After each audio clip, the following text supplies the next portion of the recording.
I'm going to test this Maybelline Superstay Full Coverage Foundation.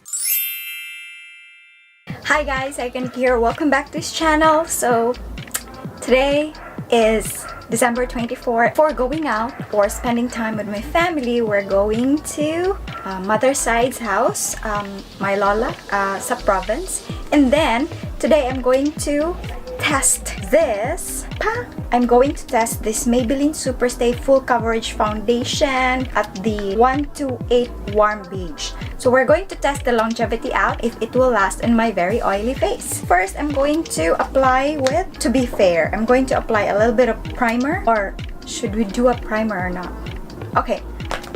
Erase. We're not going to use the primer. So it says is 128 Warm Beige Full Coverage Foundation, long-lasting wear, seamless matte finish, breathable and comfortable, fade and transfer resistant. Oh. Oil-free and doesn't clog pores, dermatologist tested. Okay. It's 300 ml, Maybelline New York. And how much is this? I forgot. 399 pesos because it was on sale. I bought it at Watson's, I think. Yeah. And we're going to try it out without further... Oh. I broke something. Okay, it was the seal. The good thing, I love the packaging is nice. And then, it has a pump. The thing that I love on this product is a pump. So, here we go. Oh, 1, 2. Okay, first we're going to use this. We're going to use a flat kabuki brush on this side of the face and sponge on this side of the face. I don't have a mirror. Oh my god. Oh, as you can see, I have a lot of blemishes. Whew.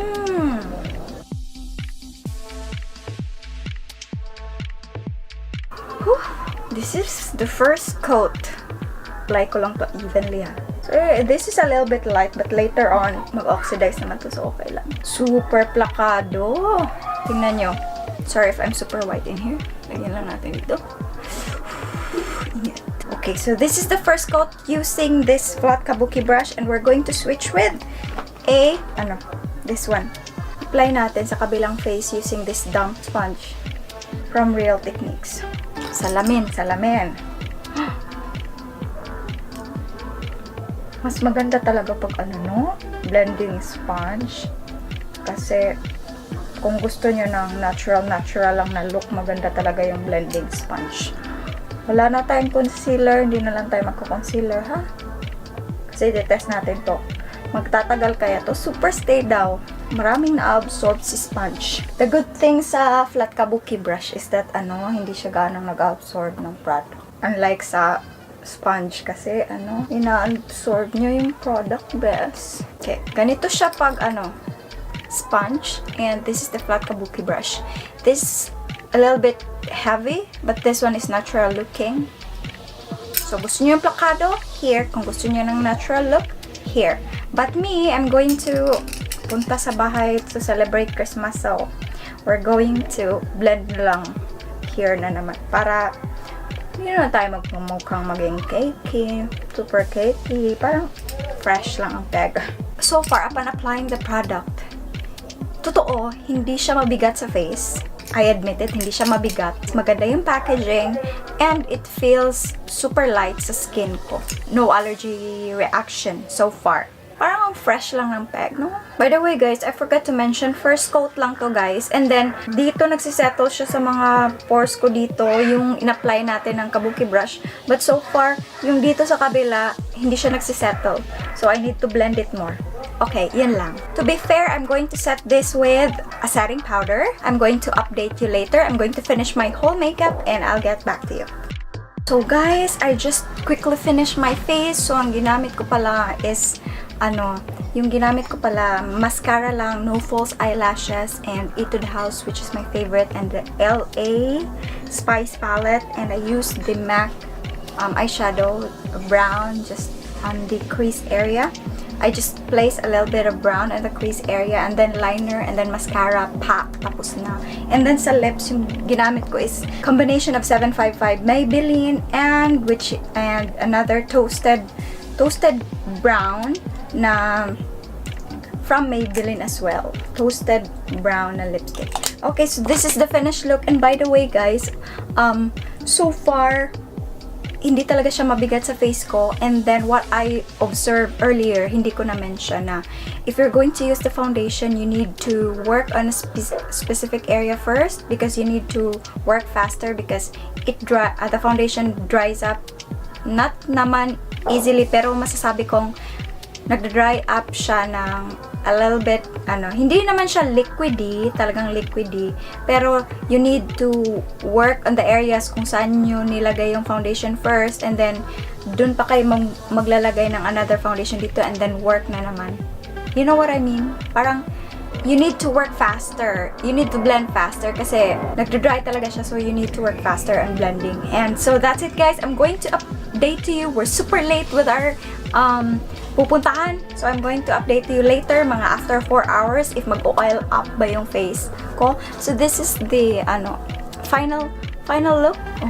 Plakado. Ang ganda niya, guys. Tingnan sa camera. Pero kung tingnan nyo rin siya sa malapitan, maganda rin. Ang ganda talaga ng result nung blend ko dito. Dito makapal kasi siya side. Dito ang ganda. Super. I don't know if makikita nyo. Maganda siya dito. Parang natural na skin ko. Okay, I'm going to update you after 4 hours. Bye! By the way, guys, sorry, hindi ko na-mention dahil sa pagmamadali, hindi ko na-mention yung time. So, it's already 2:27 p.m. Okay? It's already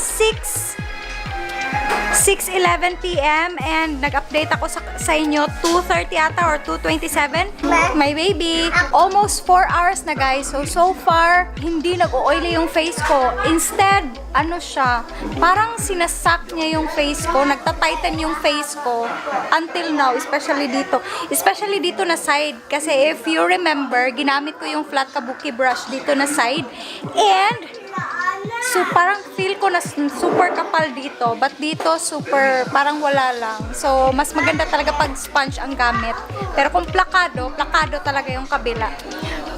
Ito yun siya, 4 hours after. Tingnan nyo. Wala pa siya, hindi pa ako nagre-retouch. Ang super init. Take note, guys, super init dito sa amin. So we just arrived, nag-travel kami, it's super init along the way. Nag-travel kami 3 hours from our place going to the province. So, talagang super siya. SUPERSTAY. So, we're going to check if kailan siya nag-oil. Hindi pa siya nag-oil, promise. Tingnan nyo. Meron bang oil? Wala naman. Wala pa. Bounce ng light. Pero super matte pa. So, tingnan natin if mag-oil up siya after 6 hours or 8 hours. Okay, I'll be back. Hi guys, so this is my second update. I'm sorry, it's super noisy because it's almost Christmas and I'm doing this review, and yeah, again, it's 8:57. So the last time that I updated you is maybe around 6 p.m. I'm going to check back on this video after I finish this one.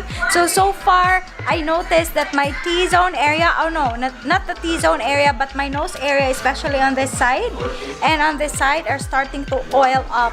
So, I think 4, 5, 6, 7 hours bago siya nag-oil up. So far, bongga siya. Dito naman na side, it's still matte, pero dito na-feel ko talaga na nag-oil up siya kasi nag-dance kami and nag-exchanging gift and all of that. So, expected, and wala namang aircon dito sa bahay, electric fan lang. So, and ang init pa. So, grabe, bongga to. Let's see, I'm going to let you know the final update after maybe last update ko, mga after 3 hours, if okay pa ba siya. So far, hindi ako nag-retouch, no powder, no oil control, Sherva. So, see you later.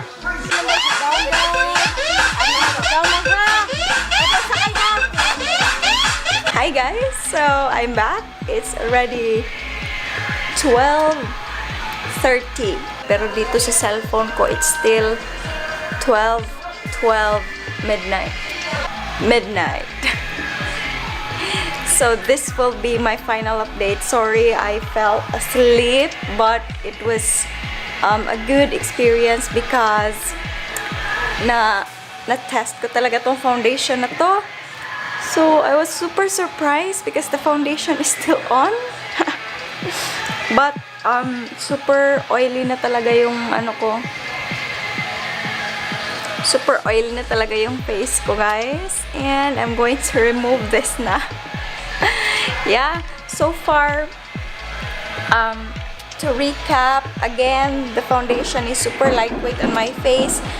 Though there's the side where I place, where I used the flat kabuki brush, it felt a little bit heavy because para siyang,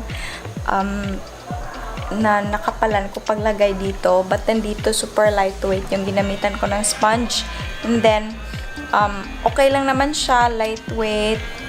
After that, mga after 1 hour or 2 hours, para niyang inaano yung skin ko, parang nagta-tighten, super tighten yung skin ko. And naglast talaga siya 4 hours, 4, 5, 6, 7 hours. Dun pa nag-start ng oil up yung face ko, especially sa T-zone. And now it's super oily na here. Here hindi ako nag-retouch. And yeah, I super love this one. Para siyang super matagalan.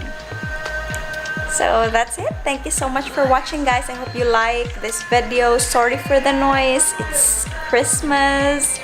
Merry Christmas. Bye.